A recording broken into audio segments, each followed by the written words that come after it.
We're going over the next part of the blessings of Deuteronomy 28, 7 through 15. And we're going to be talking about Israel as a nation will be blessed with military success and financial prosperity. Israel will be blessed in all their agricultural endeavors, and Israel will be blessed as an example to all the peoples of the earth of God's grace.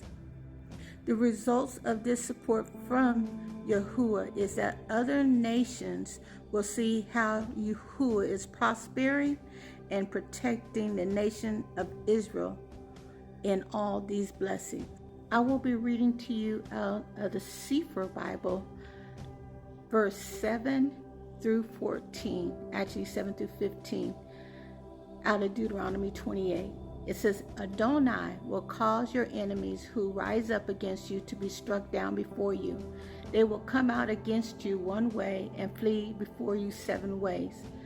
Adonai will command the blessings on you in your barns and in every undertaking of your hand, and he will bless you in the land of Adonai, your Yahuwah is giving you. Adonai will establish you as a holy people for himself, just as he swore to you, if you keep the mitzvot of Adonai, your Yahuwah, and walk in his ways. Then all the peoples of the earth will see that you are called by the name of Adonai, and they will stand in awe of you.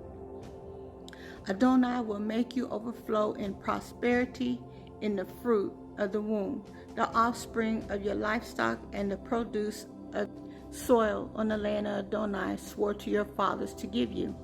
Adonai will open for you his good storehouse, the heavens, to give rain for your land in its season and to bless all the work of your hand. You will lend to many nations, but you will not borrow. You hear that? We will be the lender and not the borrower. Adonai will make you the head and not the tail.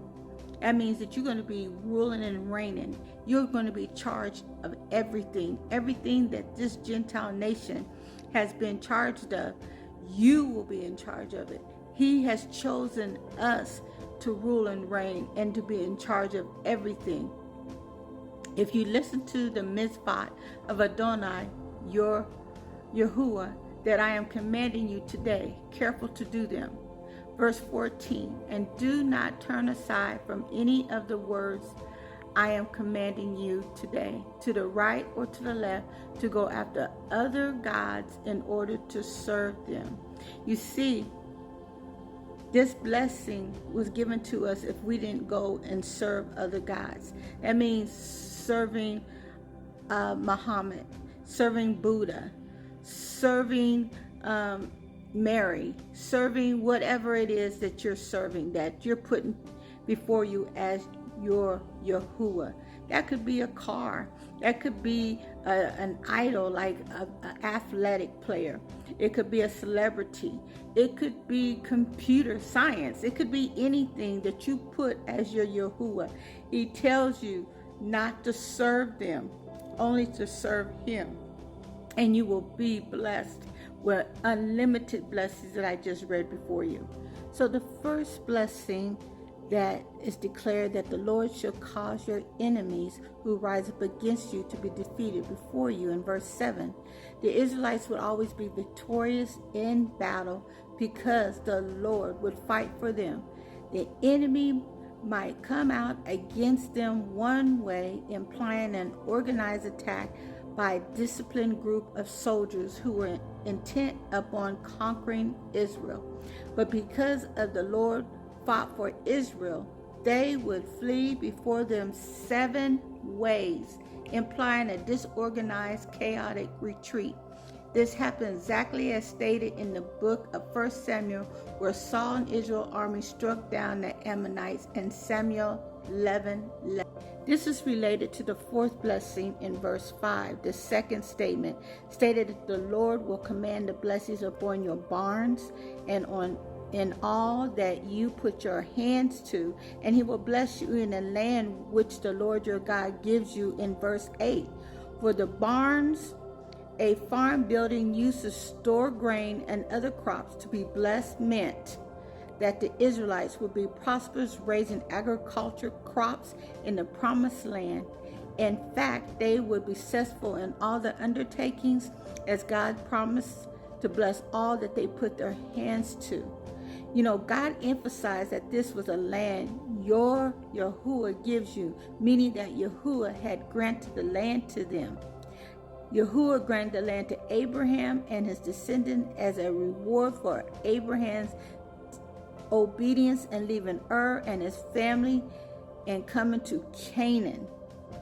Now it's up to the generation to go in and possess which God had granted. Their barns being filled with grain was a result of people living in complete obedience according to Yahuwah.